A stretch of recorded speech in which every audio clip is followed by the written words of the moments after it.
In my most recent video about Winston Churchill's visit to Hitler's Berlin bunker in July 1945, I mentioned how the Soviets tried very hard to delay and frustrate the efforts, the Americans and British, to move occupying forces east to shattered Berlin in order to take over their agreed zones of occupation in what became West Berlin. The situation at the time of the final German surrender on the 8th of May 1945 was not at all neat and tidy. Soviet, British and US troops had all moved into each other's post-war zones, pursuing the military defeat of the Germans, and these territorial gains beyond the agreed lines of contact would be used in a form of diplomatic chess as the Cold War began to emerge across Europe.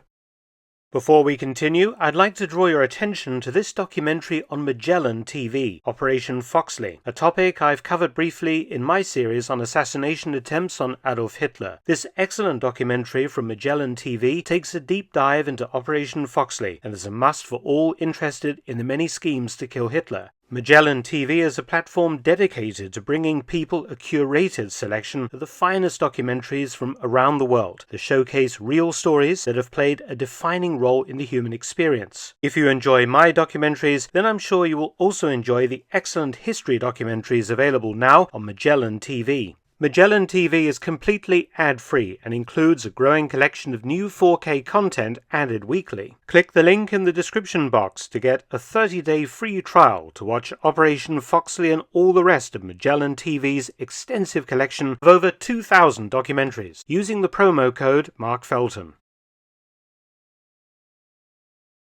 Churchill in particular tried to prevent the withdrawal of British and US troops from the Soviet sector until certain issues had been settled with Stalin concerning Germany and Austria, but US President Truman overrode the British Prime Minister.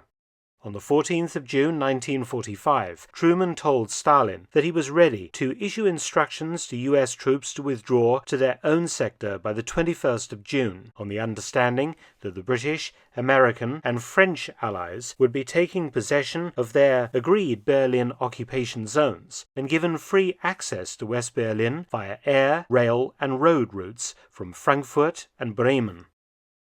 Stalin immediately asked to postpone such a move. His excuse was that the Soviet Supreme Commander in Germany, Marshal Zhukov, would be in Moscow on the 24th because of the huge victory parade taking place in Red Square, and would not return to Berlin until the end of June. Stalin suggested the Western Allies begin moving to Berlin on the 1st of July, Truman agreeing.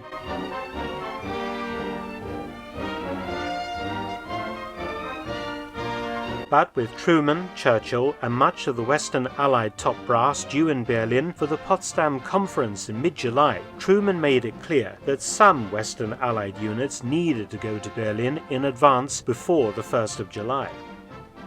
The appointment of Major General Floyd Parks as Commanding General, Headquarters Berlin District in the US sector began this process. Parks and a small advance party needed to go to Potsdam to make preparations. But it took until the 21st of June for the Soviets to finally relent. The US in fact threatened to delay the Potsdam Conference if they didn't relent. Parks and a dozen officers flew to Tempelhof Airport in Berlin on the 22nd of June. They were escorted to Babelsberg, home of the famous film studios in Berlin. Babelsberg district was full of fine buildings which the Soviets would use for accommodation for the Western Allied Conference attendees. The rest of the reconnaissance party was to drive to Berlin through the Soviet lines. Parks also viewed the Sicilienhof Palace, one of the Kaiser's old favorites, the venue for the conference itself. However, the Soviet commander refused to discuss the entering of US troops into Berlin. Parks flew back to the US zone on the afternoon of the 23rd of June, hoping to see the ground element of the US reconnaissance mission driving along the Autobahn to Berlin, but it wasn't seen. Eventually, Parks spotted it only 3 miles east of the Elbe River, the boundary line between the Soviet and US zones, 55 miles short of Berlin. Colonel Howley, commanding the column on the ground, had been given ample evidence of the Soviet desire to prevent US ground troops from ever reaching Berlin. Detachment A1A1, as Howley's column was codenamed, contained over 100 trucks and other vehicles with 85 officers and 136 men, plus a special Potsdam conference detail of several dozen officers and other officials and 175 other ranks. At the Elbe Bridge at Dessau, the Soviet commander decided to prevent the crossing of over 50 US trucks, 37 officers and 175 men. Howley was forced into 7 hours of arguments trying to negotiate with various Soviet generals. In the end, Howley had to leave Detachment A1A1 behind on the US side and drive to Berlin with the Potsdam Conference Detachment only. Howley's convoy drove into eastern Germany, past Soviet horse-drawn supply wagon convoys, looking like something he described out of the American Civil War, through crowds of refugees and displaced persons and dirty and disheveled Red Army soldiers. Arriving at Babelsberg, the Red Army threw an armed cordon around the area and prevented Howley and his men from actually leaving and entering Berlin. One bizarre incident on the 25th of June demonstrated the Soviet attitude towards Berlin and their zones perfectly. Number 2848 Squadron, the Royal Air Force Regiment, an anti-aircraft unit, arrived at Kladau Airfield, later known as Gatow RAF Base, and were promptly locked in a hangar for arriving too early. The situation was, of course, far from satisfactory. However, Zhukov was apparently now back into Berlin. The British Advance Headquarters had arrived by air at Kladau Airfield on the 29th of June. On the same day, General Clay, General Dwight D. Eisenhower's deputy, accompanied by Lieutenant General Sir Ronald Weeks, Field Marshal Sir Bernard Montgomery's British Deputy Military Governor in Germany, flew to Berlin to talk to Zhukov. Zhukov wanted to know when British and US troops would withdraw from Soviet territory to the west, and Clay said this would begin on the 1st of July 1945 and be complete in 9 days. Zhukov thought this was far too slow. Basically, the Soviets wanted to exchange 185 square miles of territory consisting of the allotted US and British occupation zones in Berlin for 16,400 square miles of Soviet territory currently under occupation by the British and Americans. A long discussion and much horse trading commenced until a final agreement was reached. The US agreed to evacuate Soviet territory earlier than planned, in fact by the 4th of July. In return, Zhukov agreed that US and British forces could enter Berlin on the 3rd of July 1945. General Clay was under pressure not to pressure the Soviets too hard, to the point of dissension breaking out between the supposed allies. The war, of course, wasn't yet over, and, of course, Stalin had promised to enter the war in the Far East in August against the Japanese. Colonel Howley, back in the US zone, proposed to bring Detachment A1A1 to Berlin by road. This time, the American convoy travelled with the men in full combat order. On the 1st of July, Howley was ordered to proceed to Berlin.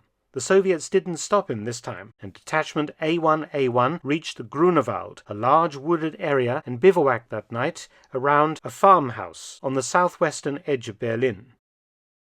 On the 2nd of July, Parks, Howley, and Major General Lewis Lyne, the British Berlin sector commander, and in fact the commanding officer of the 7th Armoured Division, which was the British element to take over its sector in Berlin, met with the Soviet Berlin commandant, Colonel General Alexander Gorbatov, at his headquarters in the city. Gorbatov agreed that the US forces could take over its Berlin zone at midnight on the 4th of July, the same thing also applying to the British. On the morning of the 3rd, the main US occupation force, the 2nd Armoured Division, plus airborne infantry elements, started out across the Elbe River towards Berlin. They were supposed to be in Berlin by midnight on the 4th of July. In the meantime, on the 2nd of July, the British 7th Armoured Division had set up a temporary headquarters at the Olympic Stadium in Berlin, but of course the bulk of the division had not yet moved, and would also have to drive, like the US 2nd Armoured Division, all the way to Berlin from the west. The 2nd Armored Division drove through Halle, using the Halle to Dessau to Berlin Autobahn. The 2nd was held up by the Soviets at Dessau for half a day, the Red Army claiming that the bridge ahead was unsafe. In order to reach Berlin on time, the 2nd made a 65-mile detour north to Helmstedt, placing it onto the Magdeburg to Berlin Autobahn, the route being used by the British 7th Armored Division heading for Berlin, creating an almighty traffic jam. The reason for no movement was the fact that the Soviets had also halted the British column with the same excuse, an unsafe bridge ahead. The railway line was a no-go. The Soviets had torn up some of the track and removed all the signalling equipment.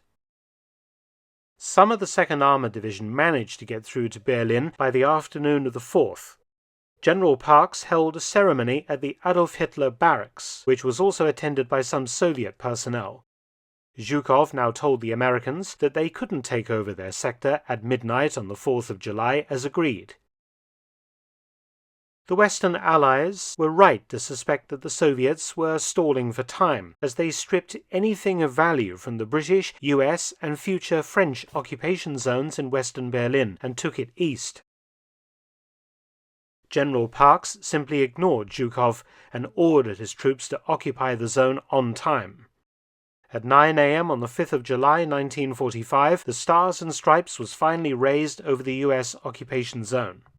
And around the same time, the Union Jack was also raised in the British zone, both areas still crawling with Red Army troops.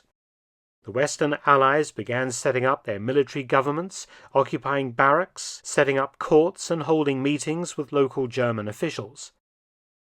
Both zones were basically heaps of ruins and bombed-out buildings.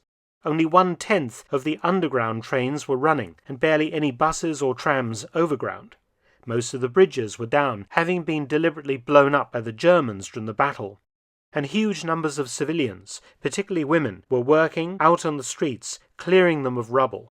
In the summer heat, thousands of corpses lay buried beneath the ruins and were rotting, and a serious disease epidemic seemed imminent. The locals were on virtual starvation rations. But the Germans, particularly the women, were fairly glad to see the US and British soldiers arrive after the mass rapes and looting of the Red Army in the days and weeks after the city's fall. Zhukov told the Americans and British bluntly that it was now their responsibility to feed the civilians in their zones, 800,000 people in the US zone and 900,000 in the British. The Western Allies calculated that they would need to bring in 40,000 tons of food per month. Finally, on the 12th of July 1945, the Red Army officially withdrew from the western sectors of Berlin. The long process of rebuilding West Berlin could now begin, and the difficult process of feeding the local population and dealing with all of the many issues, from sanitation to employment, from crime to restoring infrastructure. A process that would take several years to complete, and all the while the relationship with the Soviets deteriorated as the Cold War ramped up. The frustrating delays imposed by the Soviets in order to try to block the Western Allies from taking over their occupation zones in Berlin demonstrated the gulf between the Western democracies and the Soviet dictatorship, the deep mistrust between them, and Stalin's attempts to keep the Western Allies out of Berlin, deep inside the Soviet occupation zone. He would try this again just a few years later, cutting road and rail lines to West Berlin in an attempt to starve the Western Allies out of the city, necessitating the famous Berlin airlift. And if you're interested in the story of that, I already have a video about that fascinating topic, link in the end screen. Thanks for watching. Please subscribe and share, and also visit my audiobook channel, War Stories with Mark Felton. You can also help to support both of my channels at PayPal and Patreon, details in the description box below.